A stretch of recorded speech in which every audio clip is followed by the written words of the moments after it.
कहानी की दुनिया चैनल में आप सभी का स्वागत है दोस्तों। ये लो तनख्वाह, केशव ने अपनी पत्नी कल्पना के हाथों पर नोटों की गड्डी रखते हुए कहा। मगर कल्पना अपना मुंह फुलाए खड़ी रही। उसने हिराकत से उन मुट्ठी भर रुपयों को आंगनी दृष्टि से देखा। वह घर से बाहर बाट टालने को निकल गया और जब घर लौटा तो गरम समोसे का लिफाफा था हाथ में। वो अपने शब्दों को भरसक मुलायम बनाते हुए बोला, ये लो और एक कड़क चाय पिलाओ। आज काम बहुत था दफ्तर में, थक गया हूँ। जो खरीदना चाहो सो ले लेना, तुम्हारा त्योहार भी तो नजदीक है। कल्पना चाय तो बनाकर ले आई, मगर सिर्फ उसके लिए। केशव उसके खराब दिमाग को भांपकर ही मौन रहा, मगर वह चुप न रही। उसने तनख्वाह के पैसों को एक कागज पर खर्च के साथ लिखकर केशव की खिल्ली उड़ाना शुरू कर दिया। जनाब, ऐसे खरीदी करने को कह रहे हैं, जाने कारू का खजाना धर रहे हैं मेरे हाथ में। केशव उसका स्वभाव जानकर ही शांत रहते थे। उन्होंने धीरे से कहा, देखो, जो लेना चाहती हो वो ले लो। 2, 2.5, 3 हजार रुपए से ज्यादा ना खर्चना। ओहो, ये सुनकर तो कल्पना चोट खाई नागिन सी फुंकार उठी और बोली, पता नहीं लोग शादी क्यों कर लेते हैं अगर उनकी हैसियत ही नहीं होती उसके सपने पूरे करने की। पता नहीं क्यों ऐसा कहते समय उसकी नजर ना तो प्रिया की मासूम आंखों पर पड़ी और ना ही केशव के सूने गले पर। केशव ने धीरे से कहा, कल्पू, प्रिया सुन रही है तो सुनने ना, उसका भाग्य यही है। अच्छा है, उसे आदत रहेगी। हर त्योहार किलसकर सिसककर करना ही मेरी नीयत है। और औरतों को देखो, बाजार करते करते सांस फूल जाती है। त्योहार तक एक मैं हूँ जिसे पति के नाम पर मिट्टी का माधो मिला है। तैयार हो तो बला से, ना तैयार हो तो बला से। अरे, तुम्हें जितना मांगती हो दे तो देता हूँ, केशव ने बात संभालते हुए कहा। तो वो रुपीलिया तुम्हारी ही गृहस्थी की भेंट चढ़ जाती है। पहली बार केशव के माथे पर क्रोध को जब्त करने वाला पसीना आया। वो जोर से बोला, कल्पना, कभी मैंने तुम्हारी मेहनत को कम आका? जो तुम मेरी कमाई को बढ़ती बच्ची के सामने जलील कर रही हो, तो क्या करूं, तुम्हारी रोटी ही तो खिलाते हो। बदले में मैं घर में मेहनत करती हूँ। मध्यम वर्गीय हैं, हमारी गाड़ी ऐसे ही बचे कुचे अरमानों से चलती है। अगर चकाचौंध की दीवानी कल्पना लड़ते लड़ते यह भूल बैठी हो कि वह अनजाने में पति के स्वाभिमान को भी बुरी तरह से चोट पहुंचा रही थी। वह शुरुआत से ही पहनने ओढ़ने की शौकीन थी और इस सनक में उसे भले किसी का दिल दुखाना पड़े, उसे सिर्फ अपने ही से ही मतलब होता था। शादी से पहले भी उसकी यही कोशिश थी कि उसके जैसा कपड़ा किसी और के पास ना हो, वरना वह पूरे घर में कलह मचा देती। उसकी दादी ने दबी जुबान में उससे कई बार समझाते हुए कहा कि मनुष्य का चोला रख अपनी ख्वाहिश की चादर इतनी भी नहीं बढ़ानी चाहिए। पर कल्पना ने अपनी दबंगई के चलते हर रिश्ता और उसका सम्मान ताक पर रख दिया। हर त्योहार से हफ्तों पहले वे घर गृहस्थी के खर्च काटकर खुद की साज संवार पर अच्छा खासा खर्च कर डालती और लोगों के अच्छे अच्छे कमेंट्स वो चटखारे लेकर पढ़ती और खुश होती। शुरुआत में जो केशव उसकी खूबसूरती का दीवाना बना फिरता था, अब वो उसका सामना करने से कतराने लगा। कारण था उन दोनों की बढ़ती हुई बेटी प्रिया। बड़ी बड़ी आंखों वाली प्रिया सामान्य बच्चियों की तरह ही थी, बस पिता पिस जाती कल्पना के अहम और केशव की चुप्पी के बीच। केशव को लिहाज लगता कि कहीं प्रिया उसे एक कमजोर पिता ना समझे। एक पुरुष होने वह उसे खुश रखने का जितना जतन करता, उसकी ख्वाहिशें उतनी ही छलांग मारती। धीरे धीरे उसे भी समझ में आने लगा उसका रवैया।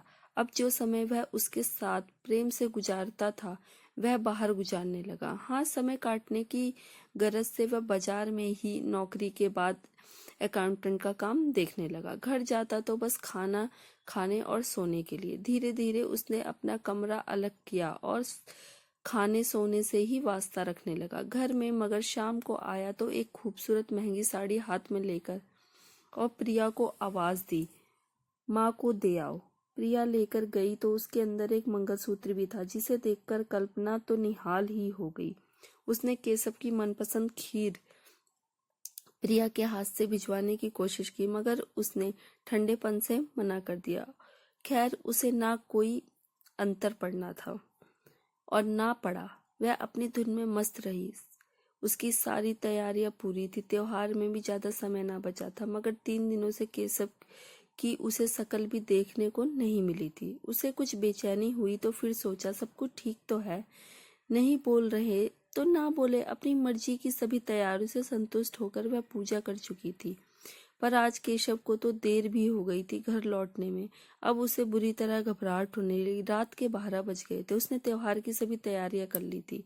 पूजा भी अकेले ही करनी पड़ी। सब कुछ तो उसके मन का था, मगर उसे केशव के बिना कुछ सुहाना नहीं लग रहा था। उसने प्रिया से कुछ पूछने की कोशिश की, मगर वो चुप्पी लगाकर चली गई।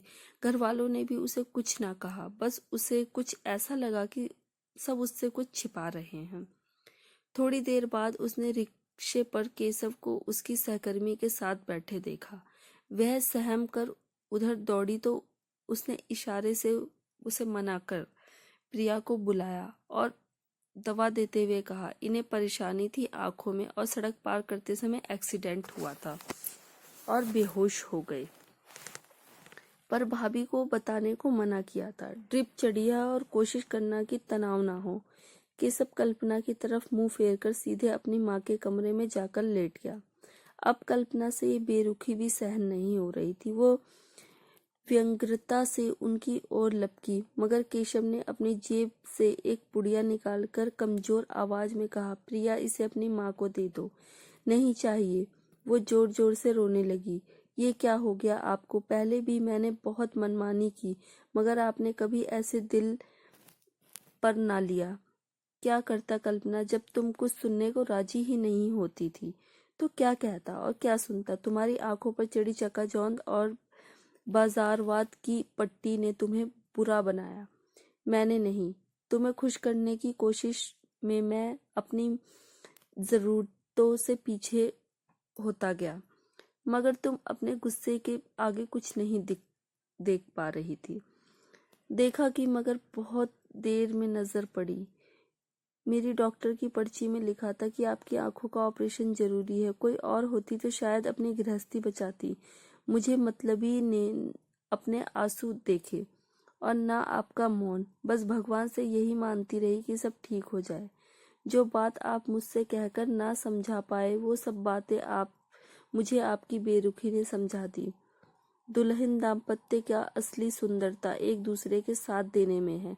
ये सिंदूर का नाता तुम दोनों के मध्य एक दूसरे की सुरक्षा है। केशव की माँ ने कहा, तुम घर में हो तो ये बेफिक्र है और ये ठीक है तो तुम सुरक्षित हो। ये लाल रंग ना हो तो सब फीका है। देख रही हो मुझे? और कल्पना ने सहम कर कहा, अम्मा जी और प्रिया के पापा, मुझे मेरी नादानी के लिए माफ कर दीजिए। सच्चे दिल से शर्मिंदा हूँ और मुझे हो सके तो तू भी माफ कर दे प्रिया, क्योंकि एक माँ सब बर्दाश्त कर सकती है, अपनी संतान की नजर में गिरना नहीं। मम्मी, मुझे पता है कि आप दिल से बुरी नहीं हो, वो धीरे धीरे से बोली। तब तक उसकी दादी ने कहा, अरे लाडो, जाकर एक प्लेट मिठाई ले आ तेरी माँ के लिए। कुछ अच्छा हो तो मीठा खा लेना चाहिए। और प्लेट मेज पर रखकर दोनों बाहर निकल गई। अब केशव और कल्पना अकेले थे।